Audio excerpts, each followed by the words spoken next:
Meghann Scully and this is the Limerick Post Show. Coming up in today's show, the big interview is with the lads from the Crew Brewery, which is opening soon on Thomas Street. First up though, the top stories in Limerick, and it's good news on the jobs front as a pharmaceutical company Regeneron have announced 400 new jobs. Next up, Munster Rugby revealed their European kit for the 2021 season this week, and we have to say we're big fans of it here in the Limerick Post. Next up to our Out and About section, I caught up with Jill Fenton from the Lime Tree Theatre to chat all about the new programme.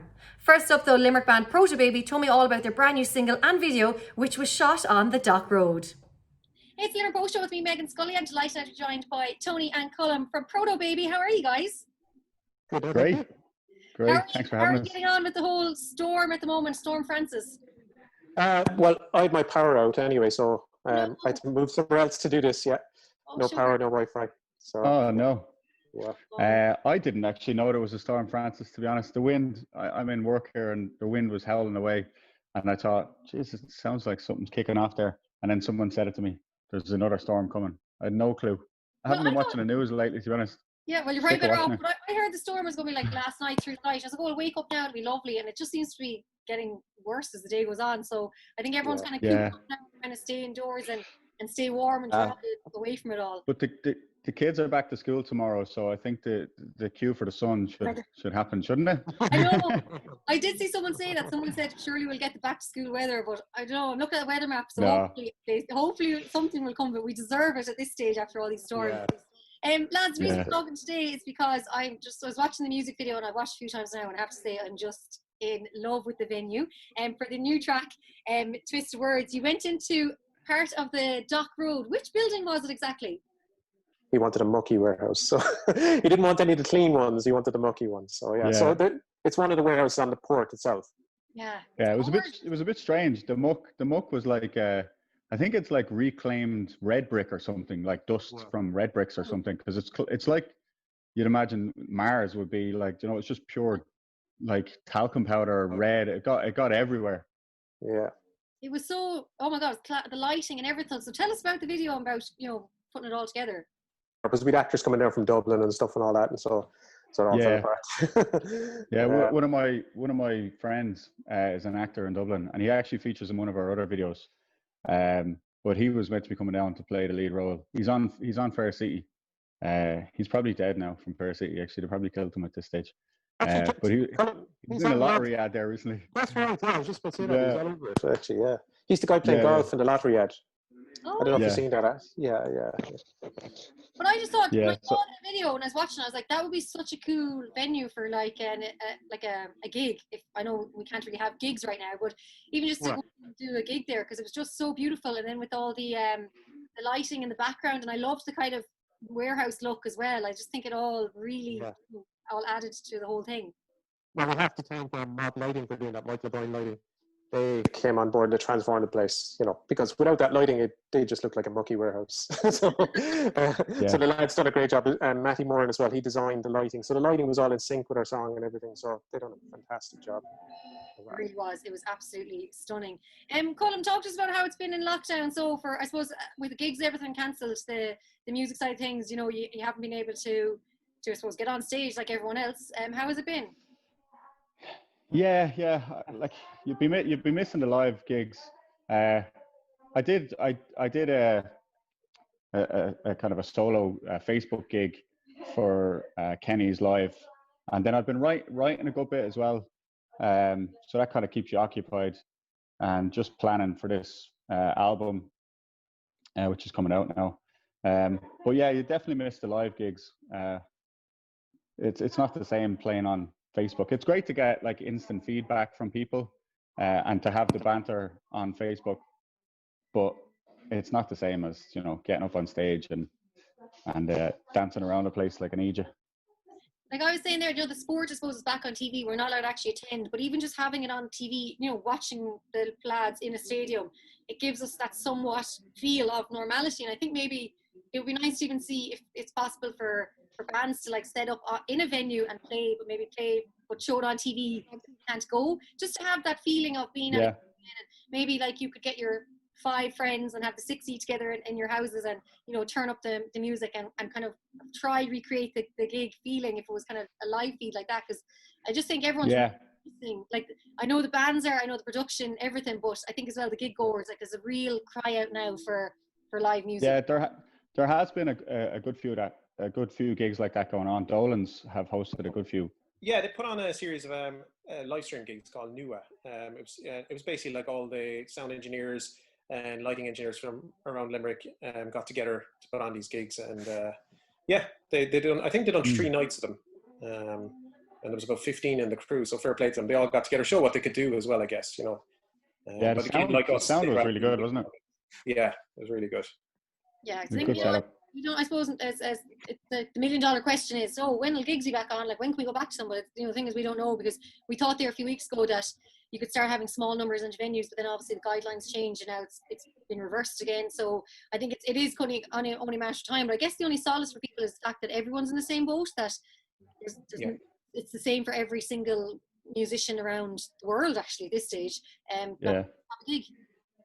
Yeah. Well, to be honest, I think at the moment with legislation, it's looking like theatres can go ahead with smaller numbers. So we might just see bands just hiring out theatres if the prices are right, like and do that sort of gig. Obviously, we prefer to have a venue where there's alcohol and a bit of crack. But if we had to, like, you know, we'd set up in a small theatre, and do it that way. Yeah. We are constantly talking with Dolan's as well, asking them when can we put on a gig. You know, we were hoping beginning of September that might happen, but because of last week's announcements, that's after getting put on hold again. So we're looking at October. But you know, it would be about like 40 to 50 people. Yeah. You know, all distance as well. You know, so but yeah. Yeah, I think that's what we're for, though, isn't it? So only smaller gigs, and then possibly live streams then for social media, even just or even on Zoom for people, so they can just be part of it. And I think maybe they'll have to start looking at maybe selling tickets to get onto Zoom as well, maybe be a cheaper ticket than on the door, and that way then, you know, still making some income, because I think people will pay to watch a gig even on Zoom just because we need it and we want it. Yeah. When I done my Facebook Live, actually, I done a tip jar, and people could tip a few quid, you know, just to show their appreciation of the music. It's because I think people, we all understand that it's a job at the end of the day, and there's so many people behind bands and crew and everything that, like, you know, everyone's willing to put forward for it. Yeah.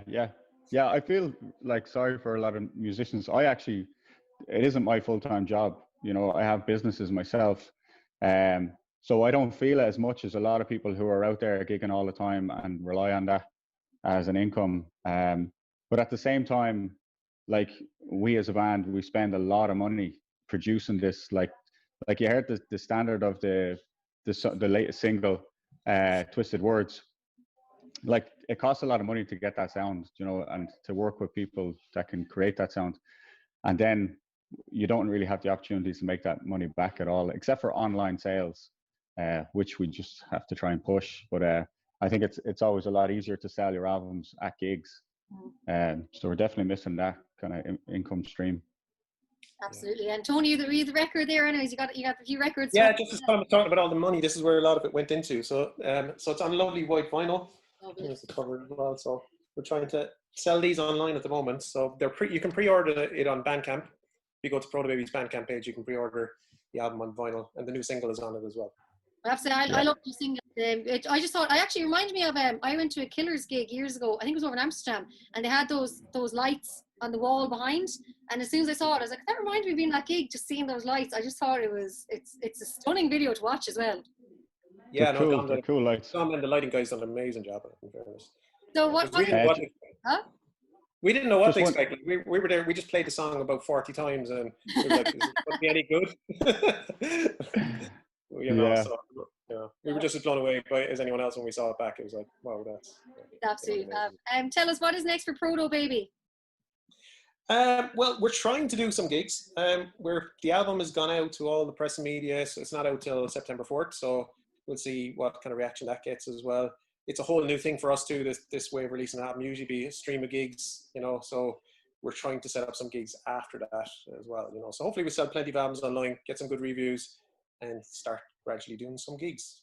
as I mentioned there, on Bandcamp, Protobaby and Bandcamp, to pre-order records as well and to get the music. So, lads, have said, it's a pleasure chatting to you, and I can't wait to see you live again, be it via Zoom or be it, you know, if I can actually get into Dolan's one of the nights, it'll be, I know it'll be so good. I think everyone is, I tell you, once we can have gigs properly again, I think there's going to be queues out the venues trying to get into them.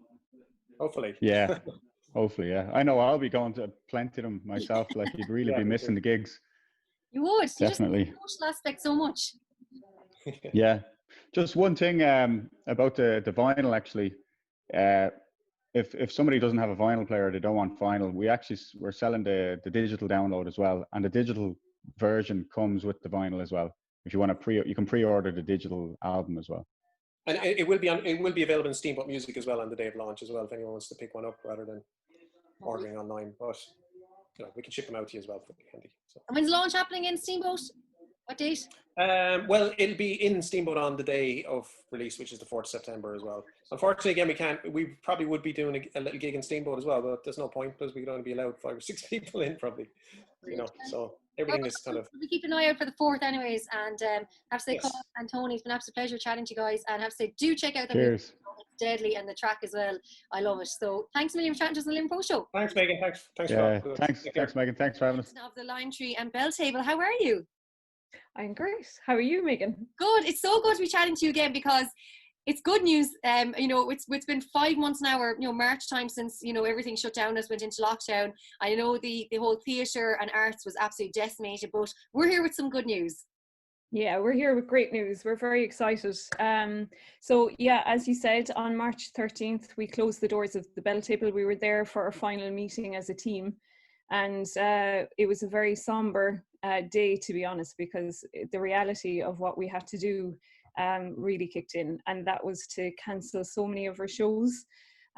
So that was very difficult, and you know, we obviously had to lock the doors of the Bell Table, of the Lime Tree, and we've all been working remotely really since then. So now slowly we're starting to get our heads back into opening our doors, and we're very excited that we are doing that next Monday, the 31st of August. So we're starting with the IFI at Bell Table. That program is back in place, and it's every Monday. As people who are already connected and love the IFI, they know that we screen every single Monday. So we're going to do that now between now and Christmas and see how it goes. So there's 2 screenings because we do have limited capacity. So we have 2 screenings, one at 5 o'clock and the same screening at 8 o'clock, and that's opening next Monday. So we're very excited about that. And the title of the film is Portrait of a Lady on Fire, which was actually programmed in March and we never got to screen it. So we're really happy that, you know, we are now screening that title because it's a really great film. Brilliant. I have to say, it is such good news because I think too often the last couple of weeks or the last couple of months, it's just been bad news. And every time you turn on the TV, it's, you know, it's scary news and it's just sad news. But now we're finally getting some, I suppose, light at the end of the tunnel, some hope that we can start filling theatres again. Now, I know the capacity is at 50, you said? Yeah, it's at 50. So we're hoping, I mean, it's a start. It isn't ideal, but it's definitely a start. And we're just really happy. I mean, the response from people has been really positive as well. There's so many people that just connect with live theatre, with cinema, and they really miss that in their lives, actually going out, you know, putting on a bit of lippy and going into a venue as opposed to going into your couch and sitting down and just watching something, streaming it, you know. So I mean, at one point during lockdown, I was actually just putting on a dress to go shopping. So it's lovely to feel that you've actually somewhere to go. So it will be limited capacity, but we're hoping that will increase. So we're just, you know, we're obviously, like everybody else, being really cautious, and we're looking at the news all the time and being informed. People like our organisations like Theatre Forum, we're in contact with them all of the time.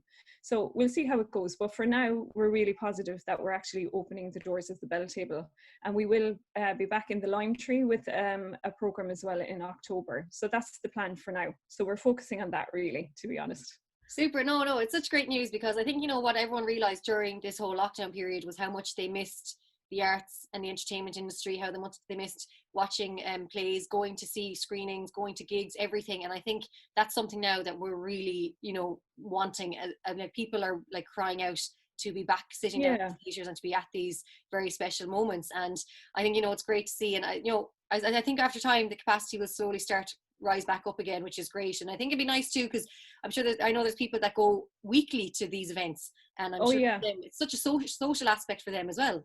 It's such a social aspect. And I think as well, you know, we were, myself and Louise Donlan, the director of the Lime Tree, we were talking the other day, we went into the Belltable Hub. Is actually open since the 20th of July.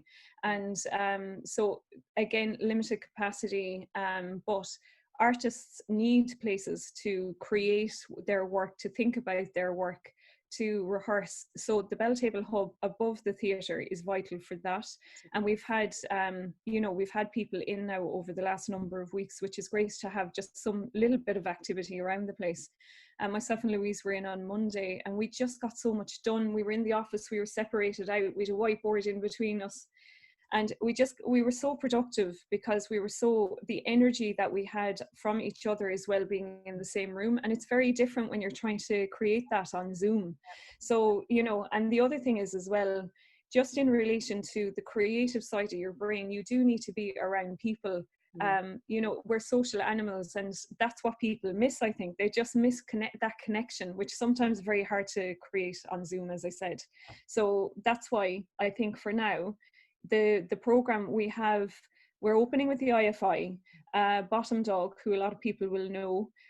They have readings every Thursday for the whole month of September. It's opening on the 3rd with Miles Breen is after directing.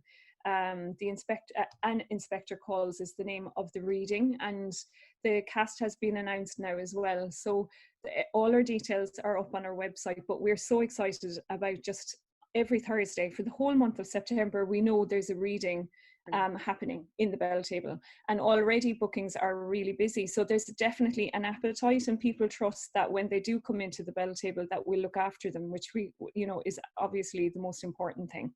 Super stuff, Jill. And for people looking to get tickets, what is the website? So it's limetreetheatre.ie. And all of the details, everything in relation to when you come into the building, what to expect, what you need to do, how to book your ticket now with this new world of COVID, to make sure that we're all safe.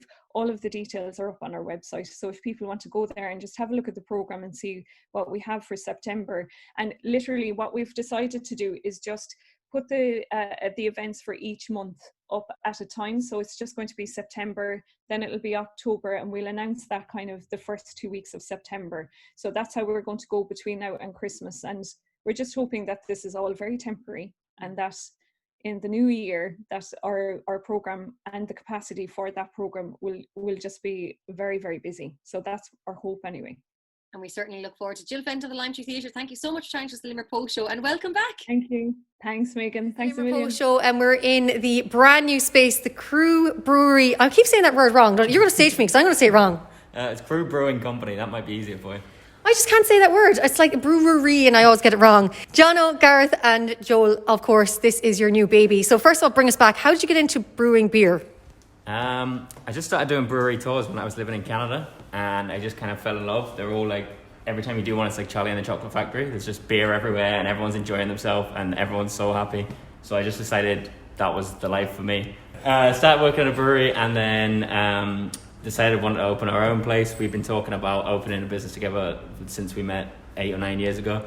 And so I went to Chicago and then to Munich to become a master brewer. So I'd be a little more confident running my own place. And then we came back to Ireland, started looking for the best place to open the business, and then we found here. I have to say, it is a great location too. You're surrounded by some really good spots. Now, Gareth, you mentioned that you're from the kind of hospitality industry, so are you going to be looking after the hospitable side of this place? Yeah, that's it. The more front of house operations, not that there's been any of that yet. So so far it's just been trying to figure out everything together in terms of planning permission, licensing, and everything else we need to set up before we get open. But then once we're open, yeah, that'll be it. Joel and I met around 10 years ago. And we started a job in the restaurant the same day. We've been friends ever since, and we've just both been working in front of house hospitality jobs, working our way up in the industry ever since.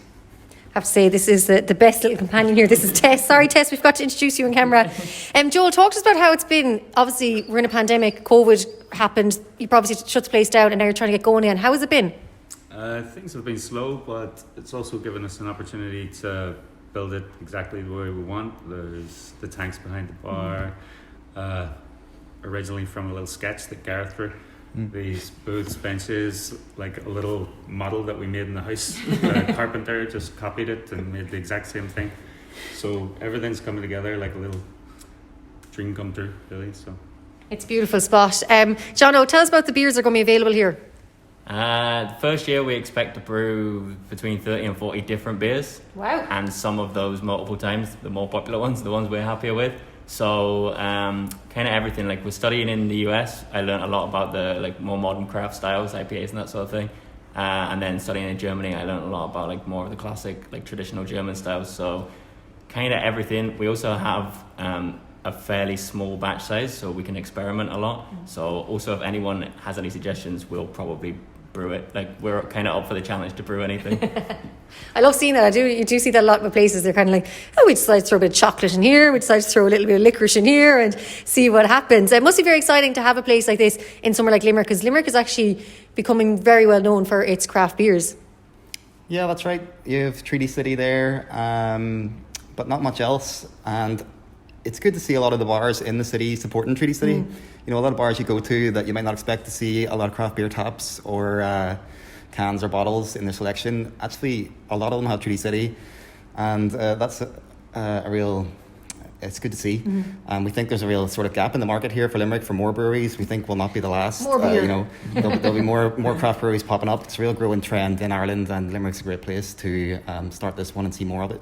Absolutely. Joe, now I know given restrictions and regulations every 2 to 3 weeks we're getting changes, but have you kind of maybe a rough plan in kind of mind when you think you might be able to open up? we're looking at a few different options, hopefully within a month or so, but it would be dependent on whatever becomes available, whether bars are allowed to open, whether we have to get a food partner and open that kind of way, whether it'll be a canning operation. Like there's a lot of different scenarios, but hopefully we get open. That's the preferred option. We're social people. The idea is to create a social hub, and we want people in here. We want to be able to talk to people about our own beer and present it to them. So that's the dream. John, I think you're running the social media at the moment. Tell us about when, I suppose you're quite active in social media, so where can we find you guys? So the Instagram and Twitter are both at Crew Brew Co. I've never run social media in my life, but I'm having so much fun. It's like the best part of my day is just taking photos and letting other people do all the work. So follow us there. Whenever we're opening, everything will be on there. So whether we're putting beer into cans, whether we're opening with food or we're opening the pub side, that'll be the first place to find out. Absolutely incredible, lads. It's been an absolute pleasure chatting to you and getting to know the place, and Tess, of course, and we cannot wait to see you open, and I cannot wait being here drinking beers and tea. Thanks very much. Thank you. For these stories and so much more, head over to limerickpost.ie/show. Finally, I want to say the very best of luck to Cian Reinhardt as he sets off on his brand new adventure with Breezy. I'm Meghann Scully. This is the Limerick Post Show, keeping Limerick posted.